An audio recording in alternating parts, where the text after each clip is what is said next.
copy that kind of activates these patterns in the brain. And I'm proud to introduce Brian Massey, the conversion scientist.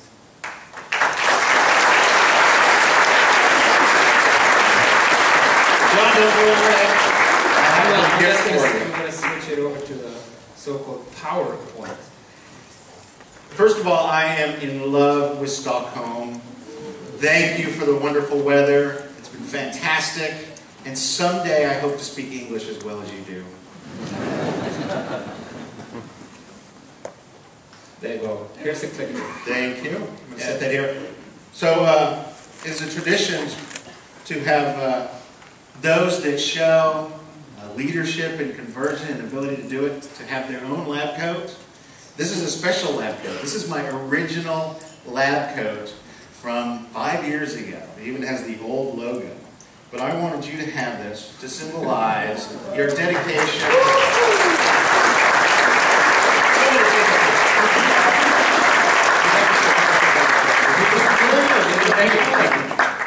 So here comes Betty. So let me get you. Good. Okay. It's all yours. Having done that, if I'm using the clicker correctly, I'm here to talk to you about the bouncers in your brain. The things that keep your marketing messages from getting inside the minds of the prospects that are coming to your website or reading your emails. They keep your messages out and keep you from persuading and ultimately converting. I'm going to start off by showing you a couple of examples of businesses that have really based their business model on copywriting, some of the successes they've had. First of all, this is Beta Brand. This is a company that was started in 2009, and their first product was called Quarter-Rounds. These are corduroy pants that instead of the whales, the cords running up and down, they run around, much like you see here, running sideways. They have had great success. Over the last 3 years, they've had 432% growth. They just got a round of funding, $8.5 million, and they have enjoyed success both because of their quirky products and because of the way they write about their products. So let's take an example. These Quarter-Rounds, they say friction-free. Unlike vertical corduroy, which produces friction that can heat your crotch to uncomfortable, potentially catastrophic levels, Quarter-Rounds horizontal wales mesh evenly, lowering the average wearer's crotch heat index reading, the CHI, by up to 22%. I love made-up metrics. They even have diagrams, formulas. They're having a lot of fun with this. Of course, it's all crap. It's bullshit. It's made up. But this has brought them great success. Product page for one of their products is called the Bike to Work pants. These are pants that transform. The pockets fold out, and there's a reflector, and the legs come up, and they hold so you don't get the grease from the chain on them. That page has 220,000 backlinks to that one page alone. Their emails have open rates of between 40% and 45%. And every day, they have 25 pictures uploaded from customers that love their products and took a picture of them with their product. So this is working very well. Quirky products and the copy to support them. The CEO, Chris Linland, says, if you create something with a hook, you can experience dramatic results. And we're going to talk about why that hook is important in your copywriting. You don't have to have as crazy a product as this, but you do need to speak in a voice that gets into your visitor's brain. Let's look at another one. You might be familiar. How many of you are familiar with Groupon? Good, good. So Groupon had an amazing IPO. Their stock has not done that well since then, but they are continuing to grow. So the company is doing well. It is growing. These guys have, at the end of 2012, they had 170 million people on their emailing list. 170 million. How many times do they mail a week? 7 times a week. They mail every single day. How many of you could mail every day to your list and not have everybody leave? Yeah. So there's great deals involved in these things, but the other important thing for them is the copy. It's an important part of their ability to keep people on the list. Let's take a look. This is for a lawn care service in Austin, Texas, where I'm from. And this says, neglected lawns and gardens quickly overgrow into jungly briars that attract deadly predators such as pumas, tigers, and the predator riding a tiger. It's a reference to an Arnold Schwarzenegger movie from the 80s. Chop, snip, and mow your way to an orderly and alien-free yard with today's Groupon. This is a lawn service. Who writes like that about a lawn service? Turns out that they do this on purpose, and I was able to see a job description for the copywriters when Groupon was looking for more copywriters, and obviously they need a lot. An email a day, 170 million people, local emails. And this is what they look for. Each day's Groupon features a write-up describing the deal with thoroughly researched, informative selling points that range from the straightforward to the whimsical and bizarre. We strive to avoid marketing cliches, very important, shooting instead for vivid description rooted in complete transparency and embellished with well-crafted absurdities. Well-crafted absurdities, the whimsical and the bizarre. They're looking for something very particular. And I would argue that this is a strong reason for their success, because their copy matches the voice and brand of the audience, of their company, and it doesn't stop there. It keeps people awake and reading and interested. So what are we going to do today? Well, my number one goal is when you leave here after my 45-minute presentation, you are going to be much better copywriters. That's my promise. We're going to look at the bouncers in your brain, find out who they are. We're going to talk about what to do about them, and then how to consistently create copy that defeats them. Y'all ready? Yeah? All right. So first of all, let me get an idea of who you are. How many of you are pure copywriters? You spend most of your time writing copy. Just a few. That's not surprising. How many of you manage a copywriting process as a part of your job? More. How many of you manage a complete website? So copy, design, technology. And how many of you are one-man shops or small and do everything on your website? Anybody here? There we go. All right, good. All right, that gives me a good idea. So I think we've got something good for you today. Let me talk a little about who I am. First of all, you got to be wondering what the lab coat means really to me.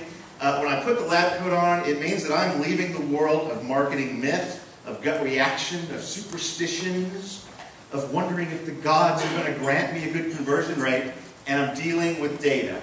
I'm dealing with information, with test results, analytics, things that can guide me, not by my guesses, but by actually watching what my visitors do and what my buyers do, and trying to give them what they want. So that's what the lab coat means to me.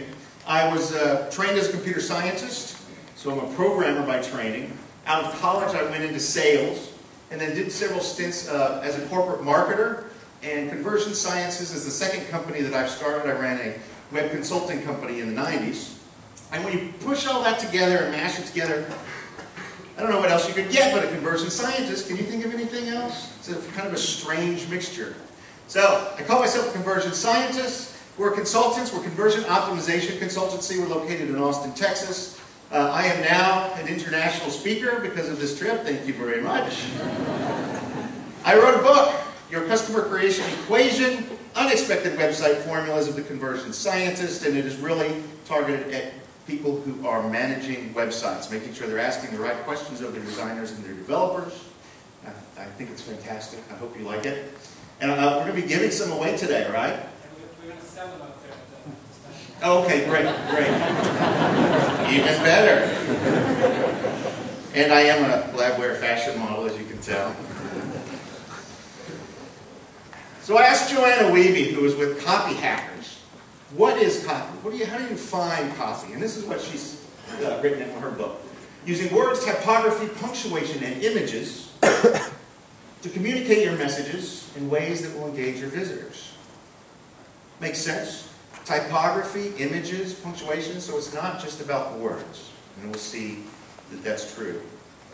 I think that it's words, typography, punctuation, and images, and that can include moving images, video, that can create action, call people to take action, because that's what persuasion is, bringing them to choice. The question is, why do we have to work so hard? Why can't we just list our features, talk about the benefits, and then let the reader decide? Huh? Show a nice picture, some words, give them the price. Why doesn't that work? It's because there's a couple bastards in their brains keeping the messages out, and two men discovered them. I want to introduce you to Pierre-Paul Broca and Carl Wernicke. These guys discovered two parts of the brain that act to keep your messages out. So if you could, please, raise your left hand. There we go. Bend at the elbow and place your finger just behind your left ear. You are now pointing at Wernicke's area. This is located in the posterior portion of the superior temporal gyrus. Its job is to take sounds called nouns and turn them into the images that represent them. Raise your hand again. Bend at the elbow. Place your finger just in front of your left ear. You're now pointing at Broca's area. This is located in the triangular portion of the inferior frontal gyrus. And its job is to take verbs and cast them onto what neuroscientists call the Visuospatial Sketchpad. Sometimes we call this short-term memory, working memory, but this is where your brain starts to imagine doing things. And this obviously is very important to us as persuasive writers. These two guys together are joined by a the network of high bandwidth fibers called the arcuate fasciculus. So they work very closely together, They work in tandem to keep your messages out, or if they think the message is important, make sure that it gets sent on and that action follows. So language here in these areas is not just decoded. They're not taking the symbols and turning them into meaning. But in fact, Wernicke's area is very close to the part of the brain where it can retrieve memories and feelings and emotions. So when I say a noun such as book, you don't picture a book in an architectural drawing. You picture a book that you've seen from your past. It comes out of your past. Maybe it's a book that you've enjoyed. Maybe it's a book that you had a good experience with sitting on the beach. So all of this comes and it adorns that word book. And when we can do that as writers, we tap into something very powerful. Something that can really help our visitors imagine themselves taking action, using our product, getting the piece of content that we're using for lead generation. And when that happens, Roy Williams, who introduced me to a lot of this research, says no one does anything until they've imagined themselves doing it. So this can be very, very powerful. Let's take a look at some brain scans. So this is someone looking at words. But this is when the bouncers are working. It's not getting through. This is when they're scanning, looking for something. The activity is primarily here in the back of the brain, the visual cortex. So it just means that they're looking at it as if it was a picture. However, when generating words, when speaking words, or when reading them, when understanding them, when you get past these guys, you can see Broca's area and Wernicke's area are both lit up in the brain scans. This is what we want. And you can even see where they're starting to pull, where there's some activity in the cortex. Those memories are being pulled into Wernicke's area. This is what we want brains to do. So what do? How do we get Wernicke's area to stop blocking our messages? How do we get entree into those memories and those emotions that make our copy so powerful? Well, Wernicke's area is looking for relevance, emotion, and storytelling. Relevance, relevant to something I've experienced. Emotion, attached to an emotion that I've experienced. And storytelling, which is a universal way of tapping into things. Here's an example of this at work. Relevance at work. SAP Americas did a test, and their control said, access valuable business intelligence briefs, demos, webcasts, and white papers. Now, I don't know how many of you guys woke up in the middle of the night sweating, thinking, oh my gosh, I need an intelligence brief. We don't have enough intelligence briefs to read. I gotta go find one. No, probably your memory of intelligence briefs and demos and webcasts is, So Wernicke's not going to be grabbing anything exciting there. If you're like me, though, you wear a slab coat, these are the sorts of words that start to get exciting. You may yawn as well. For me, advanced analytics, dashboards and visualizations. These are the problems I have to solve in my business. Query, reporting, and analysis. Information architecture. And these are the top 5 solutions. So I know that these are the things that other people have found helpful. This is much more relevant. And in fact, in this test, they had a 24% increase in leads. Specifics are more relevant. Be as specific. Be absurdly specific if you can. Because this makes Wernicke say, I can connect this to something in my experience. Here's another one. This is for an addiction treatment center. People with drug addictions, gambling addictions, alcohol addictions. And this is a headline. A place of new beginnings. So you think about where an addict or the family member of an addict is coming from, there's probably been some tragedy. There's been loss of money, loss of health, loss of family. So a place of new beginnings makes logical sense, but it doesn't really get past the boundaries. It was tested against this one. Addiction torments addicts and their loved ones. This is a whole story in 7 words. A complete story in 7 words. You got a good guy, the loved ones, and the addict. You got a bad guy, the addiction.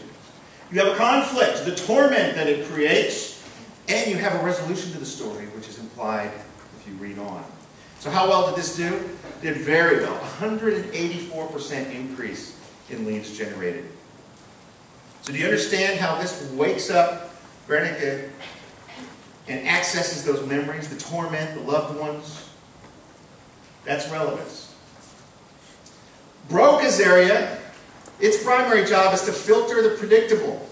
So as our brains were evolving and we were living in the grasslands, we had to know the difference between the wind blowing the grass and the grass that was moving because a tiger was stalking us. So Broca's area evolved to make sure that we weren't confused by the blowing grass all the time and that we could distinguish between those things that would make a difference, that were life-threatening, and those things that were just going on every day. So it's doing that to your messages too. Most of your messages are blowing grass. You need to add a tiger to your message. These two work together. Broca accesses information from Wernicke's area, and it is standing at the guard to the motor cortex. The motor cortex is where we turn whatever we imagine doing into the physical impulses that allow us to move. This is very important. If you want someone to do something, they actually have to generate the impulses to do that, to move the fingers to click, to type in the name. This is where action happens. And Broca stands there, flat-footed, protecting the motor cortex. But we're going to learn how to get past that today. Surprising Broca. How do we make our messages look like that tiger stalking us? The unexpected, the unbelievable, and the just plain wrong. This is what Broca has to stop and go, wait a minute. Predator on my lawn? I don't know. So here's an example of marketing experiments did that I love. Free market research. We hold all the secrets to internet marketing. Buy now. Pretty good ad, right? They tested that against this one. Free marketing research. Lousy marketing ideas. Don't come to our site. And for the consumer side, they tested this. Bulldog info and resources. Site about family dog, pictures and links here. Against this, Bulldog info and resources, vaguely useful pet site, affiliate links and pictures. But of course, which one won? This one got the most clicks. Now, of course, I don't think that many of those clicks converted because people were just going for the curiosity factor. And so we'll talk about how important it is not just to wake up Broca arbitrarily, but to make it match what you're trying to accomplish. Here's a business-to-business example, pretty straightforward landing page.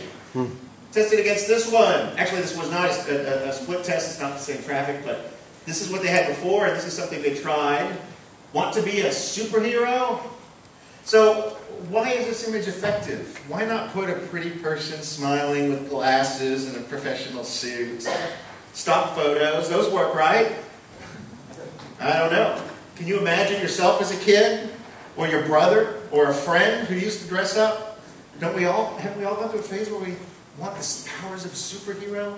So this picture brings things from our memories. Wernicke is working. And it worked very well. So the traditional one had a 1.5 conversion rate. The second one had a 26% conversion rate. These aren't apples to apples. The main point here is that that one worked very well for them. So making sure that our message and our attempts to wake up broke is important. So I want to make sure that you guys aren't off just getting as crazy as possible. How many of you heard this quote before? 93% of all communication is nonverbal.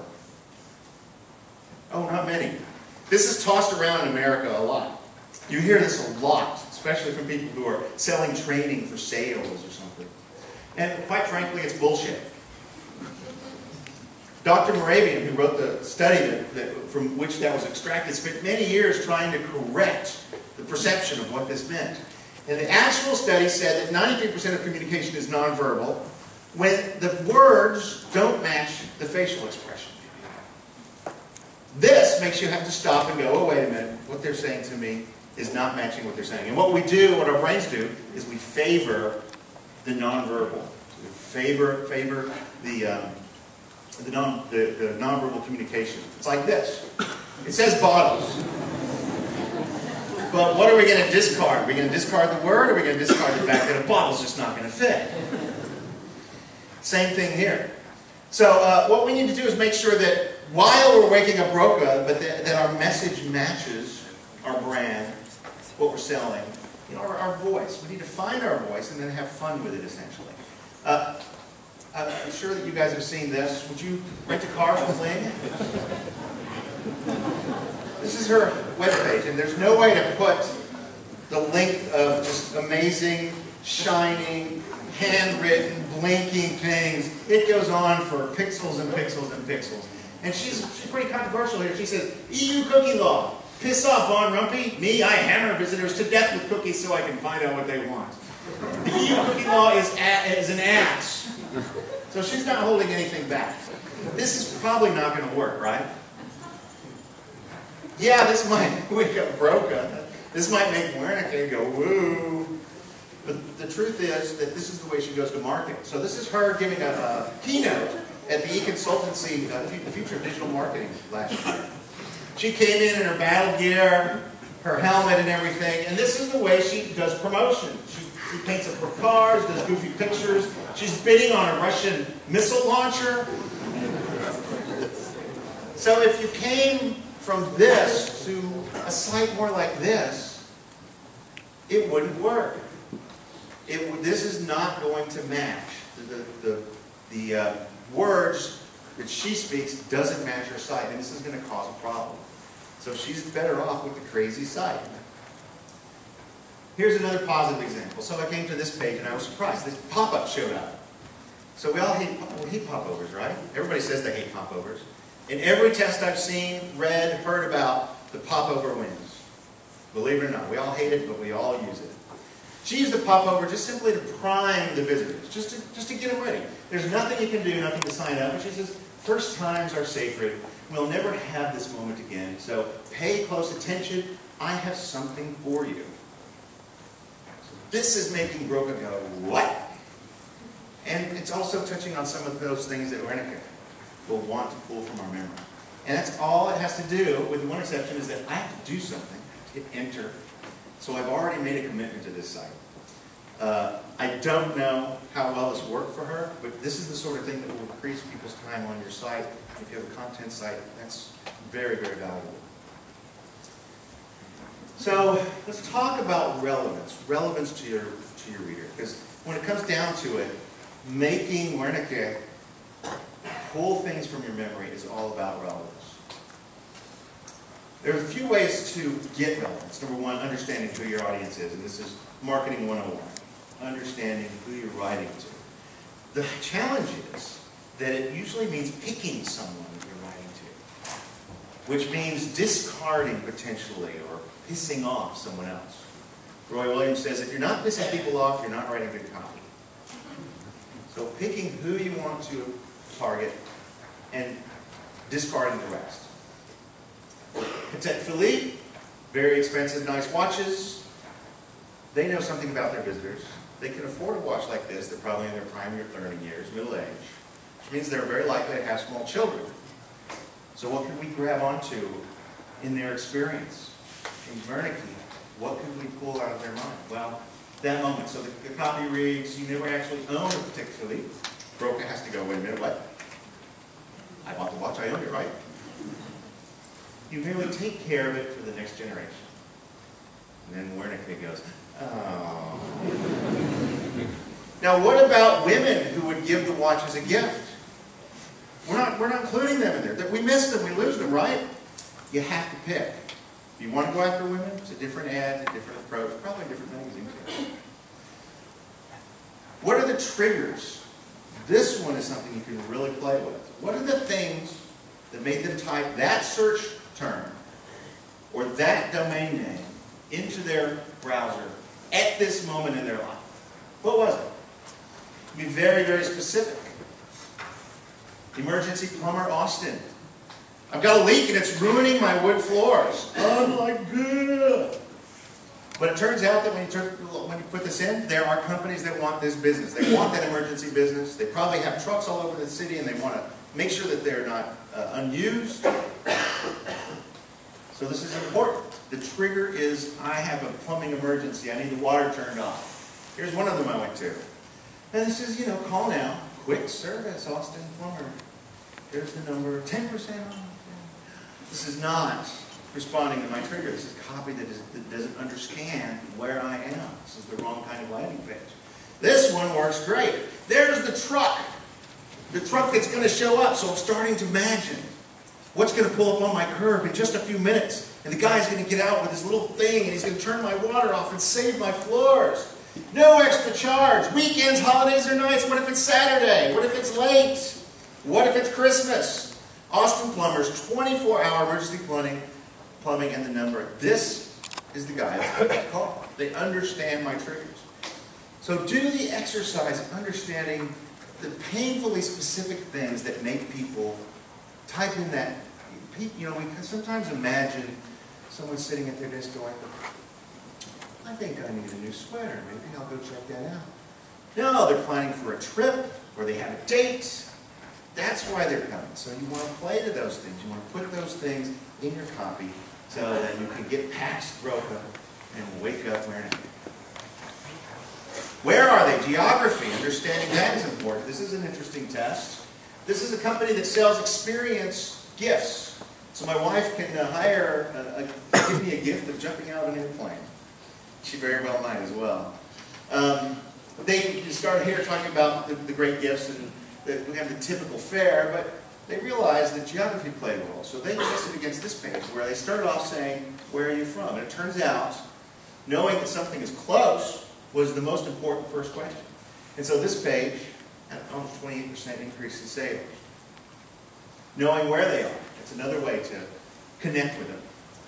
And then transactional or relational. So this is a very broad way of personifying your visitors.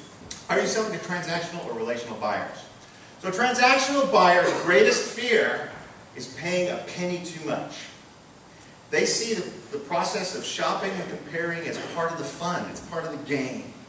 They love it. They want to be their own experts. So they will do the research, go to the sites, visit the stores. They will work you hard before they buy from you. And as a result, they're less profitable. The relational buyer, their greatest fear is buying the wrong thing. They don't want to be the expert. They want to make sure someone helps them pick the right thing. So they will pay extra for that expert. And they see shopping as part of the cost of the purchase. So the harder they have to work, the more expensive they perceive the purchase is getting. So are you selling to transactional buyers or are you selling to relational buyers? Your copy needs to reflect that. Relational buyers will be looking for experts. You're going to assure them that they're going to get the right thing, the best thing. You're going to show them social proof that other people have gotten the best thing and are happy with it. Versus the transactional, deals, discounts. And in fact, if you put things in the way like go for a discount, they love to play that game because they feel like they're doing the extra step to get that, to save that 10%, that 50 cents. There's a little example of that. Here's an ad that starts off, save $100 on 12 world-class bags. How many say this is a transactional copy? How many think this is relational? No? No idea? Well, I'll tell you. Save $100 is the lead. That's the first thing that's going to get read. That's transactional. Oh, I'm saving money. That's what the transactional person is looking for. Versus this, it leads off with enjoy 12 world-class reds. So the relational shopper says, oh, I'm going to get a wine that I'm not going to be embarrassed to drink, to have my friends drink. Maybe I can even brag about it. So the question here is, does this site have more transactional shoppers or relational shoppers? Well, this one won. So this site clearly has more relational shoppers. People are coming here looking for experts, looking for guidance, rather than doing the research and finding the best price. Understanding that in your business and in each piece that you write will help you get past broker and connect with where next. So those are just a few of the ways that we can get relevance into our copy. And there are really 2 steps to writing killer copy. All right? These are complex, but number 1, hire a great copywriter. So the truth is that we can all write. We all know how to use Microsoft Word. But that does not make us copywriters. Hire a great copywriter. And you know you've got a great copywriter if you measure them and they succeed.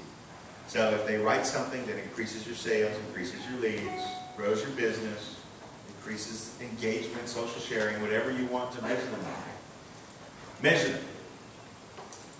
And picking a great copywriter involves a few things. First of all, I think most importantly, understand their uncovering process. Their uncovering process. How are they going to understand your business? But more importantly, how are they going to understand their readers so that they can really find these broke-awaking, Guernica exciting themes in their copy? Are they going to talk to your team? Are they going to talk to your customer service team? Are they going to read reviews? Are they going to go and look at forums and groups? Are they going to research social media? This is where we start to understand who we're writing for. And a good copywriter will focus and emphasize this. Number 2, they've been tested before. So they've written a page that was measured. And they've done well. They have a tested portfolio. They have some design and UX knowledge. So remember, copy is not just words. It's words, typography, images, punctuation. All of these things come into play. They need to understand how their copy is going to be seen in the format that it's on. Here's just a real simple example. If they know that there's a picture of a baby facing the audience, we're all going to look right at it. That's what these eye tracking studies. The red means there's a lot of attention on that face. Not very many people are reading the all-important message. So with a little change, have the baby look at the message, and much more attention goes on the message, where the persuasion happens and the magic of growing your business and sales happens. So this is just a simple example. Here's another example of how something as simple as font size can wake up Broca for sure. Broca wakes up to this sort of thing. I don't know if you can read this, but it actually says, the naked truth about our waitresses is that they only flirt with you to get a better tip.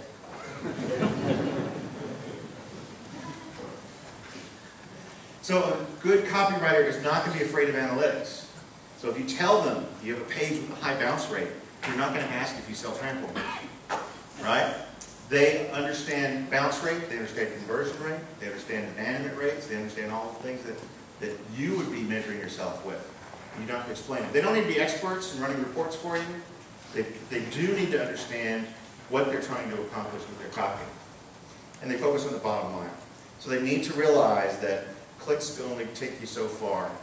You need leads, you need sales, you need conversions. And they're okay being measured on that. So do those things. If you can find a copywriter that matches all those, you're doing very well. They're hard to find and expensive. There was a question earlier last week when I presented this presentation, and they said, what if you don't find this person? Well, if you can find something that's close, and then together, as y'all are measuring, learn as you go, that's a great way for you both to become better at what you're doing. You understand your business better, and they understand how to write better copy. So as you might guess, how you lead a piece of copy, a web page, an email, an article, a sales ad, how you lead that off is very important. And the lead is the direction that you take. with your copy. Eugene Schwartz wrote Breakthrough Marketing. If you go to this link, you can actually get a free copy of his book in PDF form. He came up with a scale that I want to introduce you to called the awareness scale, which is very helpful for me in terms of how to determine the direction of copy. And you are going to be reviewing, as you review your copywriter's work, you're going to want to make sure they're going in the right direction.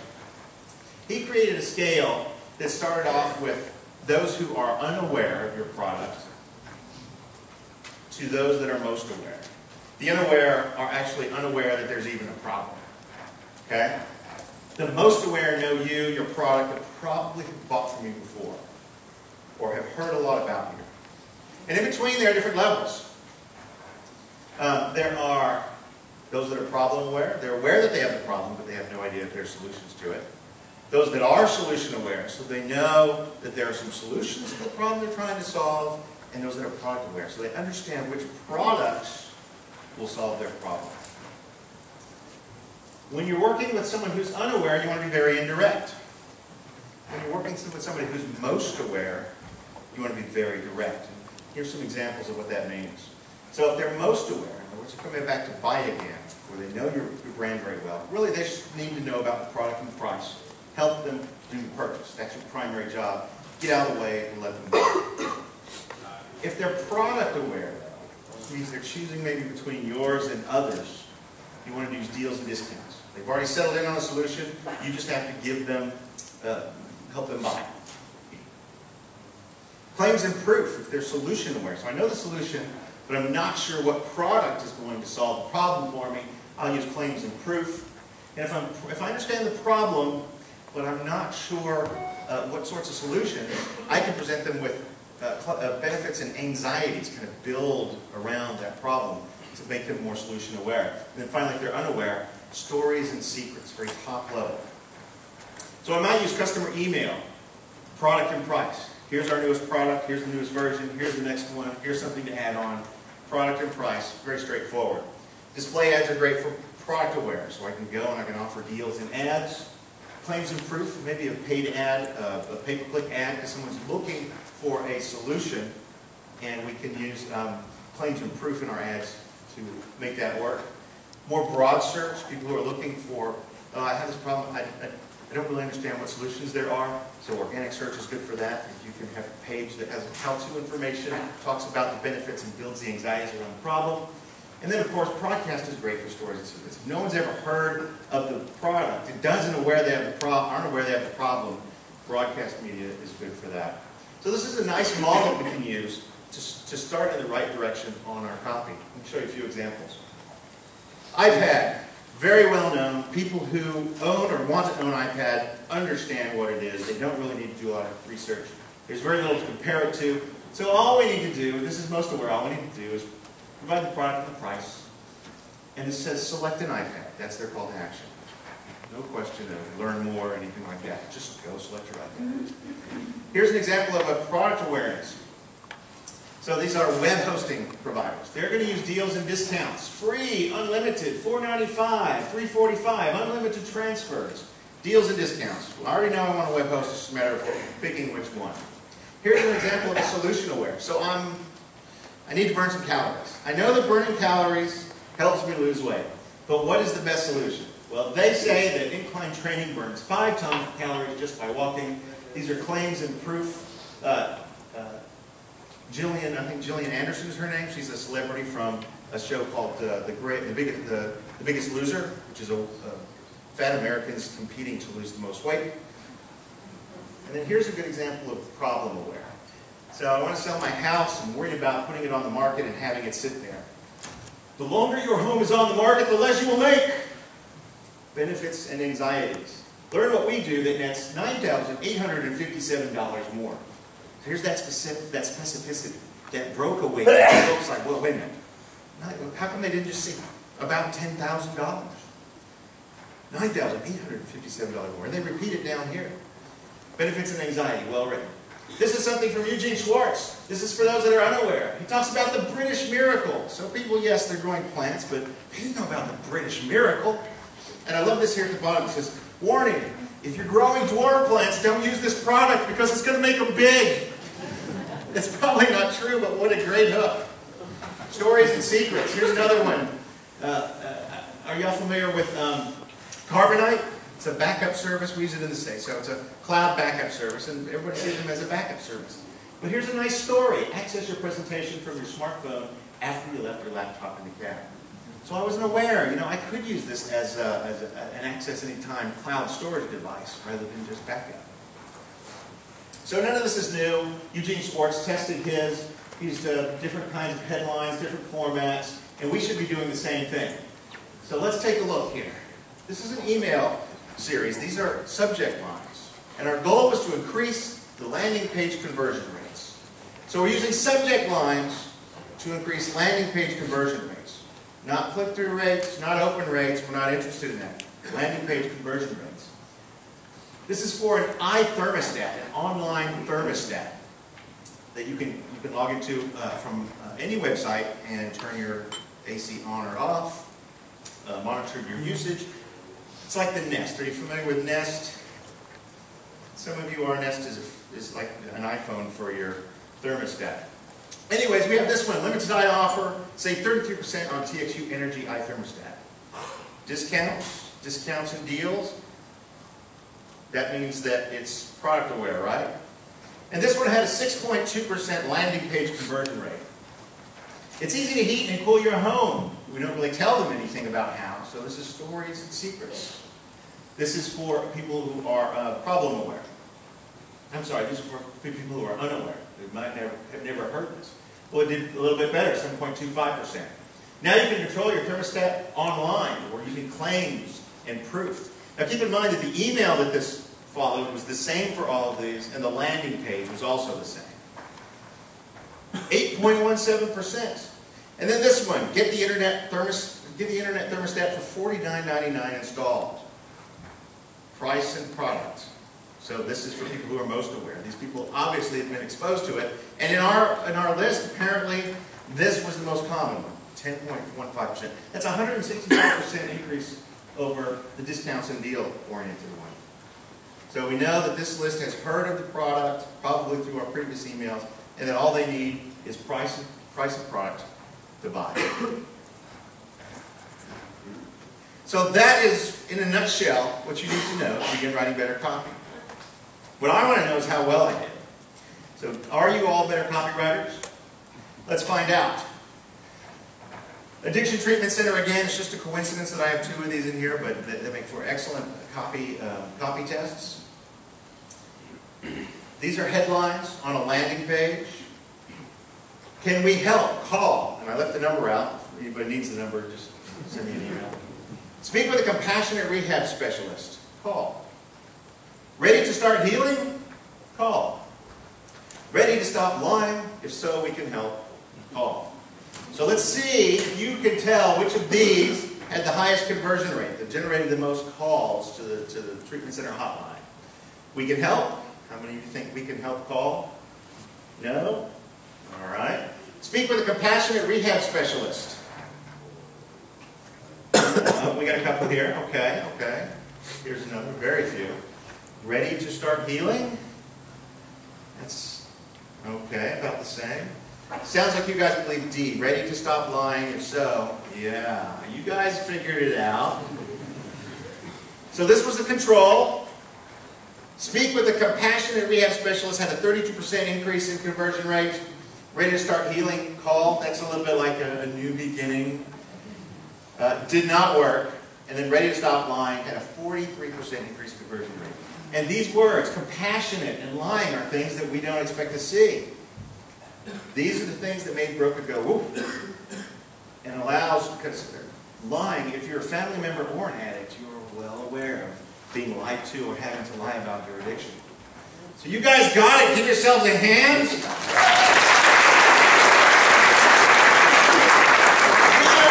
Worry about sustained bouncers.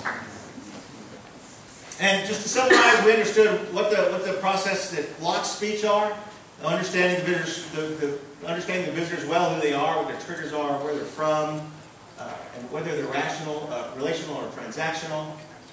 We understand how to hire good copywriters and measure them. And of course, we're going to nail the lead. We have a nice model that allows us to pick the direction we're going to take. So I invite you to look at Monday Morning Memo. Roy H. Williams showed me a lot of this research that I was able to leverage on this, and it's fascinating work if you're into copywriting. You can purchase my book here at the show, and that's how you get in touch with me. Good job, you guys.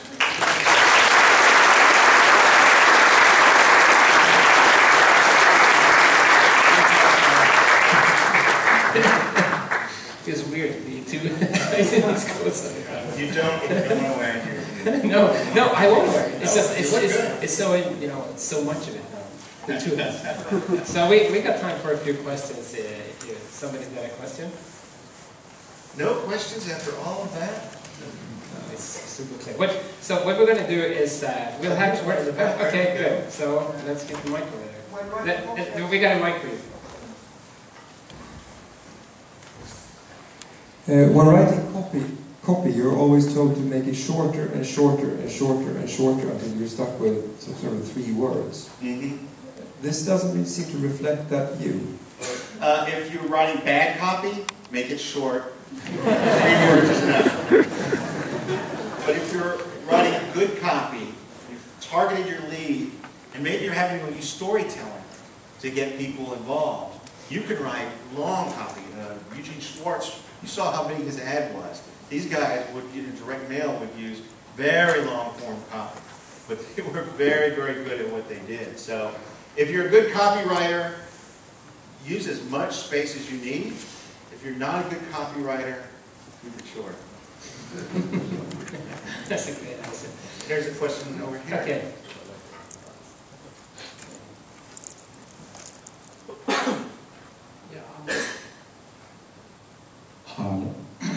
Well, so yeah, I'm a designer, so I have worked with copywriters oftentimes, and I've always heard that always write positive in positive terms. When do you think you should use positive terms, and when do you think you should It's use a good question. words like lying and?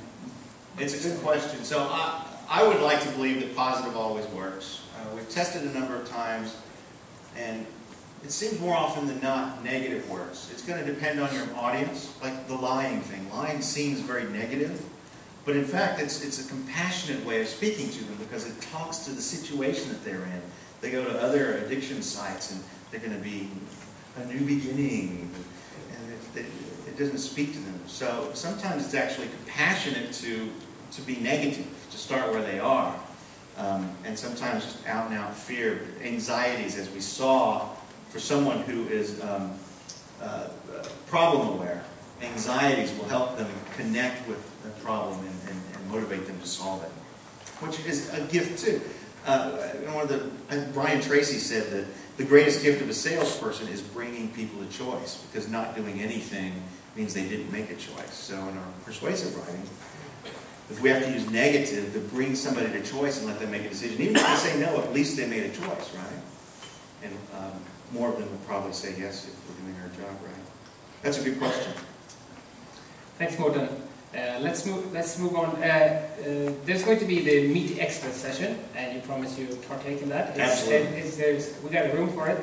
In order, copywriting, I guess, is a little bit. It has to do with language, right? Mm-hmm. So we got a really good Swedish copywriter called Anna Hass. She's over there. So she's also going to be in the Meet the Experts room to help you get along with your Swedish, right? Can I schedule some time? And then finally, I just want to ask you, what were you doing around 1 o'clock this night? Did you go to sleep safely? No, I didn't. I'm sorry. Because at 1 o'clock this night, I was up cooking the jam as a speaker gift. This is a cloudberry jam. So each berry in this has been picked by me. These berries only grow in the most mosquito-infested places in Sweden. So I picked it for you, I cooked it for you, and here's your conversion jam. Thanks for coming. It's cloudberry? Cloudberry.